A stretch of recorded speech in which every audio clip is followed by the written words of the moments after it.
Salom, qadrli obunachilar va kanalimizning doimiy tomoshabinlari.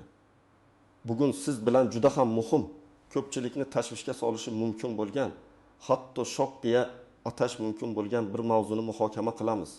Men bu ma'lumotni imkon qadar tezroq sizga yetkazishni o'zimning burchim deb bildim. Chunki bu o'zgarishlar minglab, balki millionlab insonlarning hayotiga, ularning kundalik byudjetiga bevosita ta'sir qiladi. Agar sizning oilangizda pensionerlar bo'lsa, agar sizning o'zingiz nafaqaxo'r bo'lsangiz yoki kelajakda nafaqaga chiqishni rejalashtirayotgan bo'lsangiz, bu video aynan siz uchun. Shu sababli videoni oxirigacha diqqat bilan tomosha qiling, har bir so'zimga e'tibor bering, chunki kichik bir detalni o'tkazib yuborish sizga qimmatga tushishi mumkin. Keling, gapni cho'zmasdan birdaniga asosiy masalaga o'taylik. Yaqin kunlarda hukumat tomonidan qabul qilinishi kutilayotgan yangi qarorga ko'ra, endi ba'zi toifadagi pensionerlar uchun ayrim imtiyozlar va qo'shimcha to'lovlar bekor qilinishi yoki ularning miqdori sezilarli darajada kamaytirilishi mumkin. Hali bu o'zgarishlar to'liq kuchga kirmagan bo'lsa-da, ularni muhokama qilish jarayoni jadal bormoqda va mutaxassislarning fikricha qaror yaqin orada qabul qilinadi.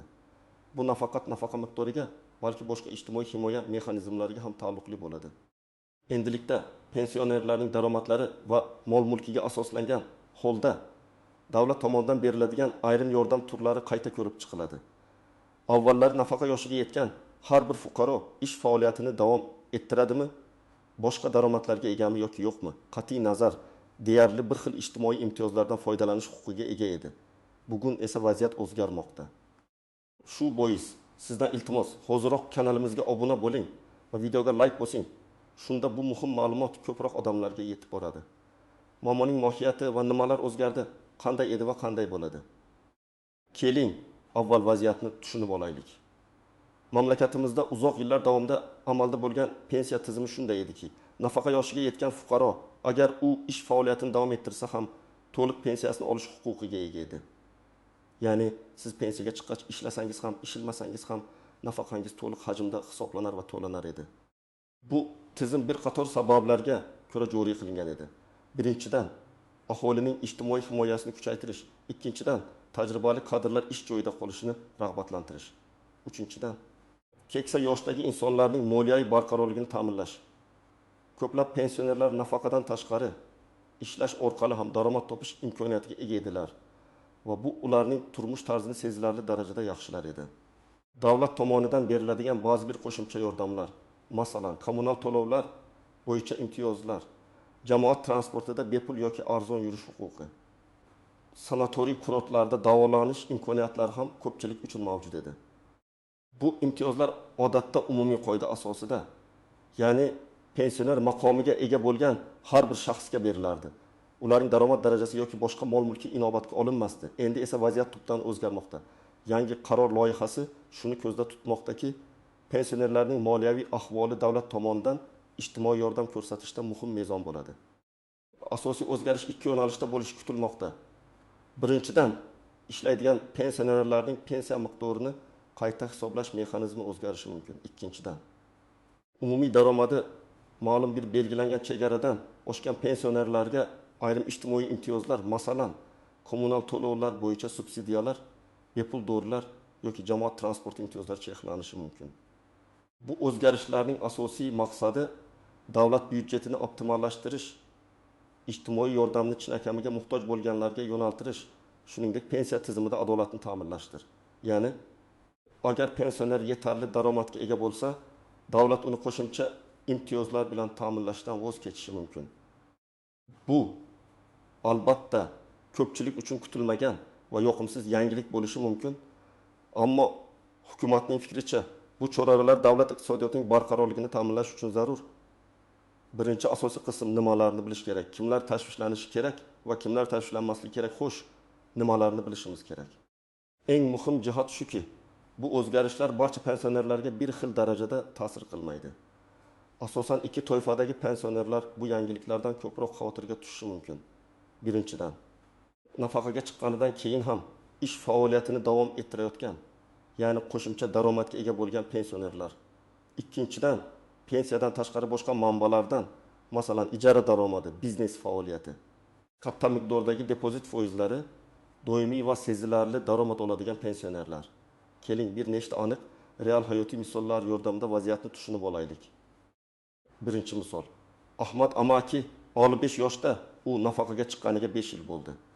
Lekin u nafaqadan tashqari o'zining eski ish joyida yarim stavkada buxgalter bo'lib ishlaydi va oyligiga taxminan 2,5 million so'm oladi.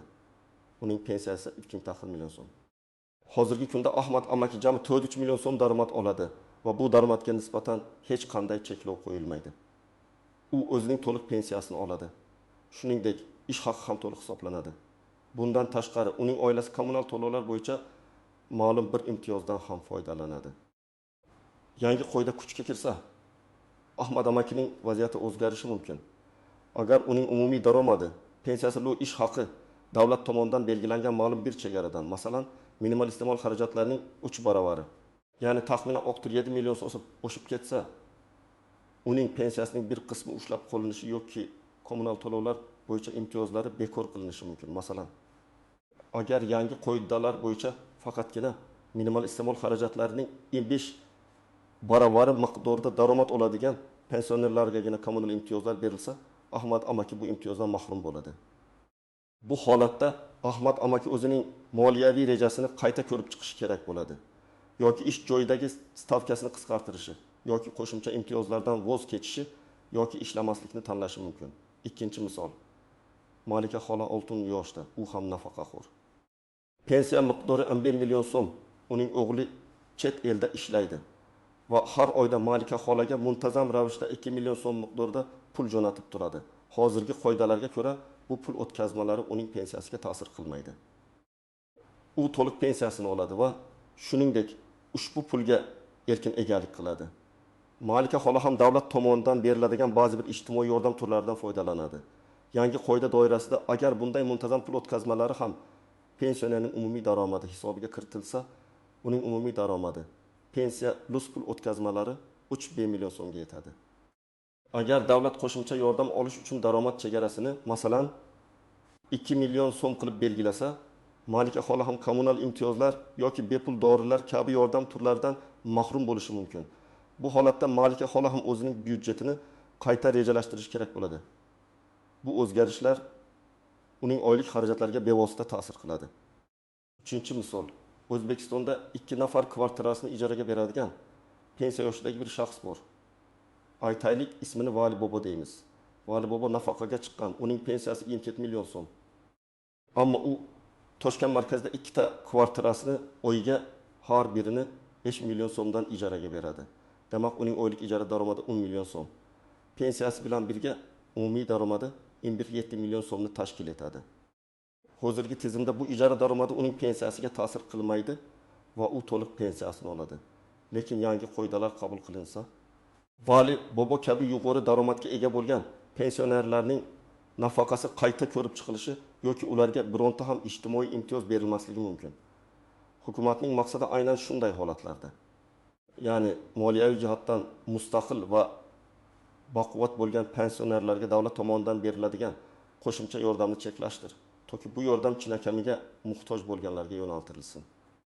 Vali boboning vaziyatida davlat uni ijtimoiy jihatdan himoyaga muhtoj deb hisoblamaydi va shuning uchun unga beriladigan barcha imtiyozlar bekor qilinadi. Bu adolatli ko'rinishga ega bo'lsa-da, ba'zi pensionerlar uchun o'zgarishlarga moslashish qiyin bo'lishi mumkin. Kimlar tashvishlanish kerak emas. Asosan faqat pensiya hisobiga yashaydigan, qo'shimcha daromadi bo'lmagan va mol-mulki minimal darajada bo'lgan pensionerlar bu o'zgarishlardan unchalik tashvishlanmasliklari mumkin. Ularning nafaqasi odatdagidek to'lanadi va aksincha davlat tomonidan ko'rsatiladigan ijtimoiy yordam, ya'ni subsidiyalar, imtiyozlar aynan ularga qaratilishi va hatto kuchaytirilishi ham mumkin. Masalan, 7 yoshli Gulnora xola faqat 7,6 million so'm pensiya oladi. Boshqa hech qanday daromadi, yashash uchun bitta uydan boshqa mulki yo'q. Uning holatida yangi qoidalar uning pensiyasiga ta'sir qilmaydi. Aksincha, u kommunal to'lovlar, tibbiy xizmatlar yoki dori-darmonlar uchun qo'shimcha subsidiyalar olish imkoniyatiga ega bo'lishi mumkin. Chunki u chinakamiga ijtimoiy himoyaga muhtoj hisoblanadi. Bu o'zgarishlarning sabablari juda ko'p qirrali. Birinchidan, demografik yukning o'sishi. Pensionerlar soni ortib bormoqda, ishlaydigan aholi esa unchalik emas. Bu esa pensiya fondiga katta bosim o'tkazadi. Ikkinchidan, ijtimoiy adolat tamoyillarini kuchaytirish istagi. Hukumat ijtimoiy yordam resurslarini eng muhtojlarga yo'naltirishni maqsad qilgan. Agar bir pensioner har oyda 10 millionlab so'm daromad olsa-yu, boshqasi minimal pensiyaga yashasa va ikkalasiga ham bir xil imtiyozlar berilsa, bu adolatdan emasdek tuyulishi mumkin. Uchinchidan, iqtisodiy samaradorlikni oshirish. Davlat byudjetini yanada ratsional ishlatish va ortiqcha xarajatlarni qisqartirish. Ikkinchi asosiy qism istisnolar, to'siqlar va g'ayrioddiy nuanslar. Hech bir qoida istisnosiz bo'lmaydi. Bu holatda ham shunday. Loyiha bo'yicha bir qator istisnolar ko'zda tutilgan bo'lib, ular ba'zi pensionerlarning vaziyatini ancha yengillashtirishi mumkin. Birinchidan, jismoniy imkoniyati cheklangan, nogironligi bor pensionerlar uchun ularning qo'shimcha daromadi yoki mol-mulkidan qat'i nazar ijtimoiy imtiyozlar saqlanib qolishi mumkin. Bu juda muhim nuans, chunki nogironligi bor insonlar qo'shimcha parvarish va xarajatlarga muhtoj bo'lishadi. Masalan, birinchi guruh nogiron bo'lgan pensioner hatto qo'shimcha daromadga ega bo'lsa ham davlat tomonidan beriladigan kommunal imtiyozlar yoki bepul tibbiy xizmatlardan mahrum qilinmasligi mumkin. Bu ularning maxsus ehtiyojlarini hisobga olgan holda qilinadi.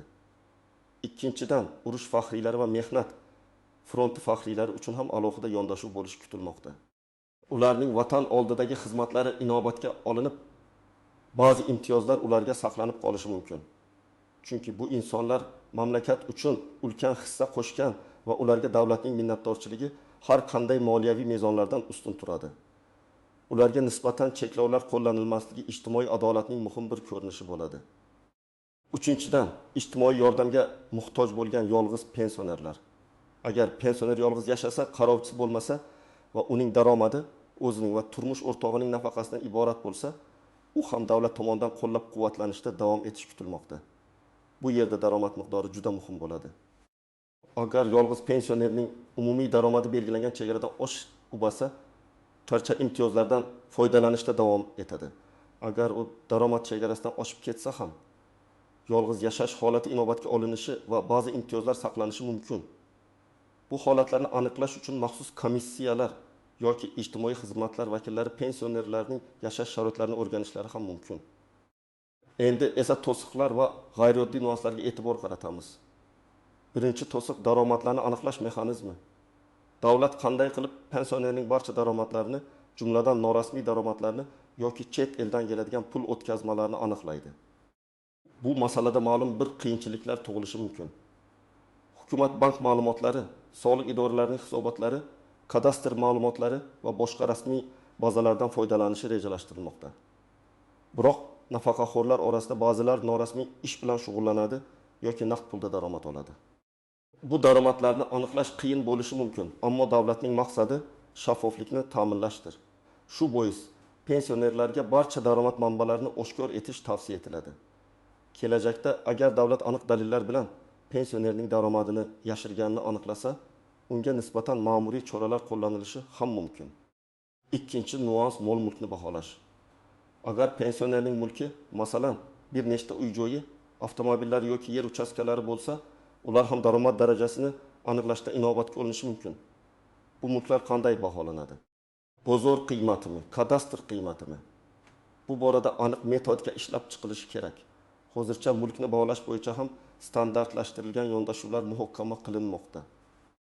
Masalan, bir pensionerning bir necha bor foydalanilmayotgan uy-joylari bo'lsa, bu uning moliyaviy ahvoli yaxshi ekanligini ko'rsatishi mumkin va shuning uchun unga ijtimoiy yordam cheklanishi mumkin. Uchinchi nuans deklaratsiya qilish tartibi. Ehtimol pensionerlar har yili o'z daromadlari va mol-mulki haqida deklaratsiya topshirishlari talab qilinishi mumkin. Bu jarayon qanchalik sodda va tushunarli bo'ladi? Elektron tarzda topshirish imkoniyati bo'ladimi? Bu ham muhim savollardan. Deklaratsiya jarayoni nafaqat daromadlarni hisobga olish, balki har bir pensionerning individual holatini baholash uchun ham xizmat qiladi. To'rtinchi nuans muddatli depozitlar va qimmatli qog'ozlar. Agar pensionerning bankda katta miqdordagi depoziti bo'lsa va undan muntazam foiz daromadi olib tursa, bu ham uning umumiy daromadiga kiritilishi mumkin. Xuddi shunday, agar u aksiyalar yoki obligatsiyalar sotib olgan bo'lsa va ulardan dividend yoki foiz daromadi olib tursa, bu daromadlar ham inobatga olinadi. Bu esa pensionerning moliyaviy holatini to'liqroq aks ettirishiga yordam beradi va davlat yordamini chinakam muhtojlarga yo'naltirishga xizmat qiladi. Bu o'zgarishlarning barchasi bir tomondan ijtimoiy adolatni ta'minlashga qaratilgan bo'lsa, ikkinchi tomondan pensionerlarning huquqlarini buzmaslik va ularni ortiqcha byurokratik jarayonlarga duchor qilmaslik juda muhim. Hukumatda bu masalaga juda ehtiyotkorlik bilan yondashishi va hamma jihatlarini inobatga olishi kerak. Chunki pensionerlar jamiyatning eng zaif qatlamlaridan biri hisoblanadi va ularning ijtimoiy himoyasi har doim ustuvor vazifa bo'lib qolishi kerak. Amaliy maslahatlar nima qilish kerak? Xo'sh, bu yangiliklar sharoitida siz nima qilishingiz kerak?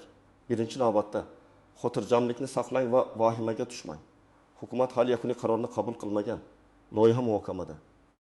Lekin ogohlantirilgan, qurollangan demakdir. 1. Qaror loyihasini kuzating. Hukumatning rasmiy saytlari, OAV va ishonchli yangilik manbalarini kuzatib boring. Qaror qabul qilinganda uning to'liq matni bilan tanishib chiqing. Ayniqsa daromad chegaralari, istisnolar va ularni qo'llash mexanizmlariga e'tibor bering. Bizning kanalimiz ham yangiliklarni kuzatib boradi va o'zgarishlar haqida birinchilardan bo'lib sizni xabardor qiladi. 2. Daromad va mol-mulkingizni hisoblang. Agar siz ishlaydigan pensioner bo'lsangiz yoki pensiyadan tashqari boshqa daromadlarga ega bo'lsangiz, bularning barchasini jamlab oylik umumiy daromadingizni hisoblab chiqing. Shuningdek, sizga tegishli bo'lgan barcha mol-mulk, uy-joy, avtomobil, yer uchastkasi, depozitlar ro'yxatini tuzing. Bu sizga yangi qoidalar qabul qilinganda vaziyatingizni tezda baholashga yordam beradi. O't, pensiya jamg'armasiga murojaat qiling. Agar sizda savollar paydo bo'lsa yoki tushunmovchiliklar yuzaga kelsa, mahalliy pensiya jamg'armasi bo'limiga murojaat qiling. Mutaxassislar sizga individual maslahatlar berishlari va vaziyatingizni tushuntirishlari shart. Ularga barcha daromadlaringiz va mol-mulkingiz haqida to'liq ma'lumot berishga tayyor bo'ling. Ular sizga aynan qaysi imtiyozlardan mahrum bo'lishingiz mumkinligi, qaysilari saqlanib qolishi haqida batafsil ma'lumot berishi kerak. 4. Kerakli hujjatlarni tayyorlang. Agar sizga davlat tomonidan imtiyozlar yoki yordamlar berilishi uchun daromadingiz haqida ma'lumot berish talab etilsa, barcha hujjatlaringizni ish haqi to'g'risidagi ma'lumotnomalar, bank hisob varaqlaridan ko'chirmalar, ijara shartnomalari nusxalari va boshqa daromad manbalarini tasdiqlovchi hujjatlarni oldindan tayyorlab qo'ying.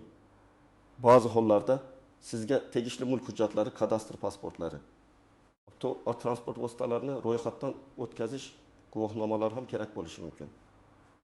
Hujjatlarning to'liq va tartibli bo'lishi jarayonni tezlashtiradi va tushunmovchiliklarning oldini oladi. 5. Huquqlaringizni biling. Har doim o'z huquqlaringizni bilishga intiling. Agar sizningcha sizga nisbatan nohaqlik qilingan bo'lsa yoki qonunbuzarlik holatlari yuzaga kelsa, yuqori turuvchi organlarga yoki tegishli tashkilotlarga, Adliya vazirligi, xalq qabulxonalari murojaat qilishdan tortinmang. Davlat organlari sizning murojaatingizni ko'rib chiqishga majbur. 6. Ijtimoiy yordam markazlariga murojaat qiling. Agar siz moliyaviy qiyinchiliklarga duch kelsangiz va o'zingizni ijtimoiy himoyaga muhtoj deb hisoblasangiz, mahallabay ishlash tizimi orqali har bir mahallada mavjud bo'lgan ijtimoiy yordam markazlariga murojaat qiling. Ular sizga nafaqat huquqiy maslahatlar berishi, balki amaliy yordam ko'rsatish yo'llarini ham tushuntirishi mumkin. Masalan, sizga moddiy yordam olishda, oziq-ovqat mahsulotlari bilan ta'minlashda yoki tibbiy xizmatlardan foydalanishda ko'maklashishlari mumkin. 7. Oila a'zolaringiz bilan maslahatlashing. Agar sizning farzandlaringiz yoki boshqa yaqinlaringiz bo'lsa, ular bilan moliyaviy vaziyatingizni muhokama qiling. Ular sizga yordam berishga yoki zarur hollarda moddiy ko'mak ko'rsatishga tayyor bo'lishlari kerak. Ba'zida oilaviy qo'llab-quvvatlash davlat yordamidan ham ko'ra muhimroq bo'lishi mumkin. Xulosa qilib aytganda, hurmatli do'stlar, bu o'zgarishlar jamiyatimizda muhokamalarga sabab bo'lishi aniq. Kimlardir ularni adolatli deb bilsa, kimlardir buning aksini aytishi mumkin. Ammo bitta narsa aniq, davlat ijtimoiy siyosatda yangi bosqichga o'tmoqda. Bu bosqichda ijtimoiy yordamni aniq maqsadga yo'naltirish, ya'ni uni chinakamiga muhtoj bo'lgan fuqarolarga yetkazish birinchi o'ringa chiqmoqda. Shuning uchun bu ma'lumotni imkon qadar ko'proq odamlarga yetkazing, do'stlaringiz va qarindoshlaringiz bilan baham ko'ring. Bu video siz uchun foydali bo'ldi degan umiddaman. Bu borada sizning fikringiz qanday? Siz bu o'zgarishlar haqida nima deb o'ylaysiz? Ularni adolatli deb bilasizmi yoki buning aksimi? o'z fikrlaringizni, savollaringizni va takliflaringizni izohlarda yozib qoldiring. Bu biz uchun juda muhim. Shuningdek, videoga like bosishni va kanalimizga obuna bo'lishni unutmang. Shunda biz kelgusida ham sizni eng dolzarb va muhim yangiliklardan xabardor qilib boramiz. E'tiboringiz uchun rahmat. O'zingizni asrang va xabardor bo'ling. Keyingi videolarda ko'rishguncha